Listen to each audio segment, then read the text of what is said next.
오늘도 하나님만을 향한 여러분의 사랑과 믿음이 충만한, 견고한 그런 하루 되시기를 간절히 바랍니다. 오늘은 사무엘상 29장입니다. 28장에서 우리는 이스라엘과 블레셋 사이에 전쟁이 일어나고 있다는 것을 살펴보았고, 그 속에서 불안해하는 사울의 모습을 살펴보았습니다. 결국 엔돌의 신접한 무당을 찾아가서 도움을 요청했던 사울. 그러나 그를 통하여 들었던 것은 결국 자신의 불안한 어두운 미래에 관한 소식뿐이었죠. 한편 다윗은 어떤 상황 가운데 있었을까요? 다윗은 지금 블레셋 진영에서 살고 있지 않습니까? 도성까지 하사받은 상태에서 말이죠.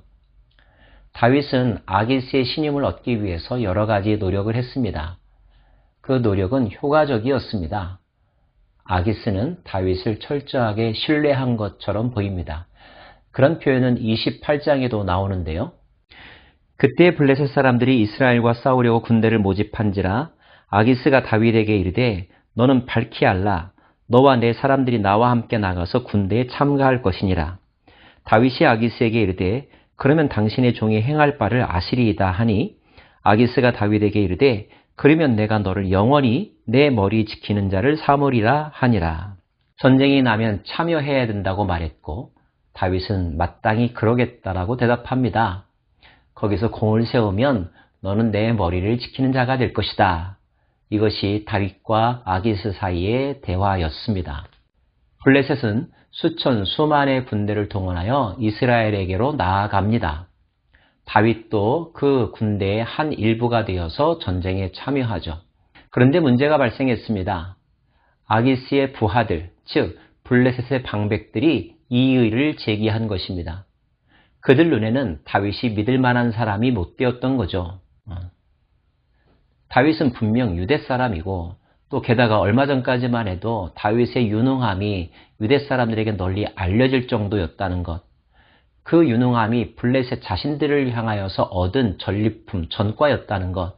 그들은 누구보다도 잘 알고 있었기 때문에 왕에게 직고하기를 만약에 다윗을 데리고 갔다가 더 큰 화를 당할 수도 있다고 제안하고 있는 것입니다. 이는 블레셋 장수들로서는 마땅하고 합리적인 의심이라고 말할 수 있겠죠. 그런데 아기스는 다윗을 매우 신뢰했던 것 같습니다. 그들의 말에 동의하지 않습니다. 아기스가 블레셋 사람들의 방백들에게 이르되 이는 이스라엘 왕 사울의 신하 다윗이 아니냐. 그가 나와 함께 있은 지 여러 날 여러 해로 돼 그가 망명하여 온 날부터 오늘까지 내가 그의 허물을 보지 못하였노라. 아기스의 눈에는 다윗이 현명하고 능력 있고 또 확실한 내 편이라고 하는 믿음이 있었던 것입니다. 다윗은 어떻게 했길래 이럴 정도의 신임을 얻을 수 있었던 것일까요? 하지만 블레셋 방백들은 거기에서 그치지 않았습니다. 더욱더 강경하게 반대하죠. 결국 방백들의 반대에 아기스도 두 손 들 수밖에 없었습니다. 그는 다윗에게 말합니다. 아기스가 다윗을 불러 그에게 이르되 여호와께서 살아계심을 두고 맹세하노니 내가 정직하여 내게 온 날부터 오늘까지 내게 악이 있음을 보지 못하였으니 나와 함께 진중에 출입하는 것이 내 생각에는 좋으나 수령들이 너를 좋아하지 아니하니 그러므로 이제 너는 평안히 가서 블레셋 사람들이 수령들에게 거슬러 보이게 하지 말라 하니라. 나는 너를 믿지만 내 부하들이 너를 끝까지 믿을 수 없다고 하니 너는 돌아가라고 말하고 있는 것입니다. 이러한 결정이 다윗에게는 좋은 것일까요? 나쁜 것일까요?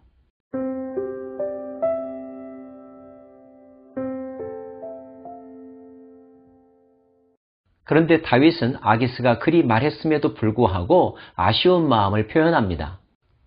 다윗이 아기스에게 이르되 내가 무엇을 하였나이까? 내가 당신 앞에 오늘까지 있는 동안에 당신이 종에게서 무엇을 보셨기에 내가 가서 내 주 왕의 원수와 싸우지 못하게 하시나이까 하니. 아기스를 나의 주, 나의 왕이라고 고백하면서 내가 뭘 잘못했기에 나를 이 전쟁에 참여시키지 않느냐. 억울하다. 나도 함께 가고 싶다. 이런 말을 하고 있는 거죠.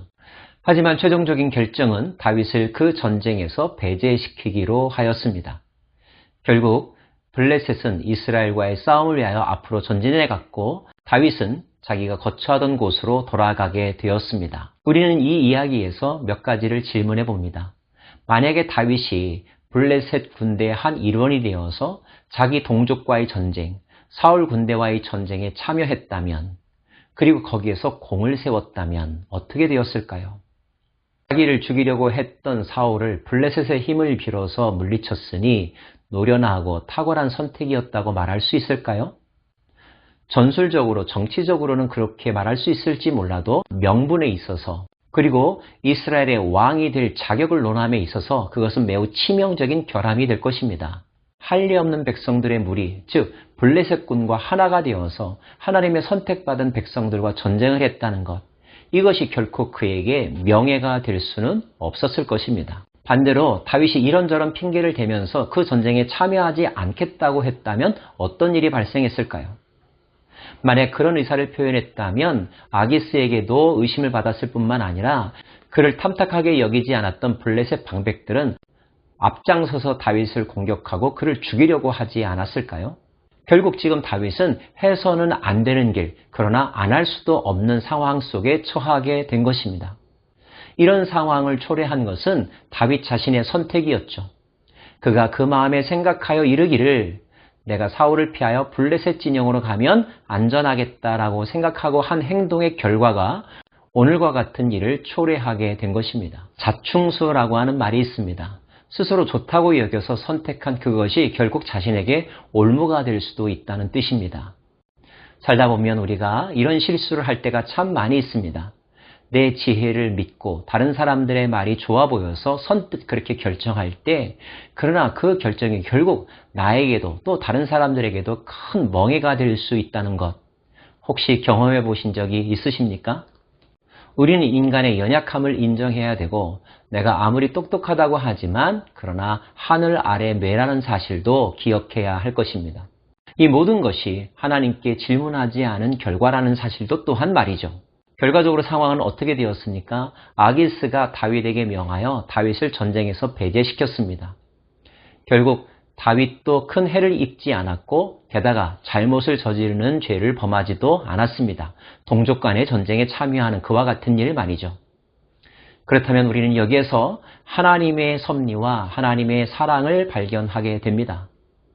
다윗보다 크신 분, 다윗보다 다윗을 더 잘 아시는 분, 다윗을 큰 인물로 세워가신 하나님의 인도하심과 간섭하심을 발견할 수 있지 않습니까? 즉 다윗을 이스라엘의 왕으로 삼고자 계획하셨던 하나님은 왕이 되기에 치명적인 실수를 저지르는 것을 막아주셨고, 반대로 신임을 얻지 못하여서 공격당할 위기도 모면하게 해주셨습니다.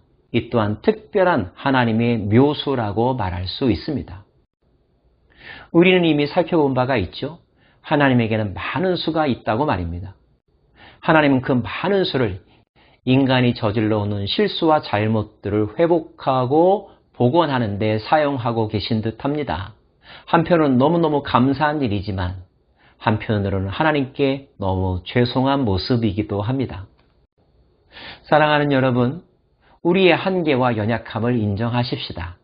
그리고 오늘 이 말씀 가운데서는 우리보다 크신 하나님을 기억하십시다. 하나님의 크신 은혜, 포기하지 않는 그분의 사랑, 그 뜻하신 바와 계획을 반드시 이루고야 마시는 그분의 열심, 그 하나님을 생각할 때 우리에겐 길이 열리고 더불어 생명도 누리게 될 것입니다. 오늘도 크고 놀랍고 위대하고 지혜로우신 그 하나님과 동행하는 복된 하루가 되십시오. 기도하겠습니다. 하나님, 오갈 데 없는 상황 가운데 놓여있던 다윗에게 하나님은 또 기묘한 방법으로 위기를 모면하게 해주셨습니다. 이런 은혜가 아니면 단 하루도 제대로 살아갈 수 없는 연약한 그리고 악한 우리 자신인 것을 고백합니다. 오늘도 주님의 은혜가 필요합니다. 은혜를 거두지 마옵소서. 주여, 주님을 바라옵나니 우리를 불쌍히 여겨 주옵소서. 예수님 이름으로 기도합니다. 아멘.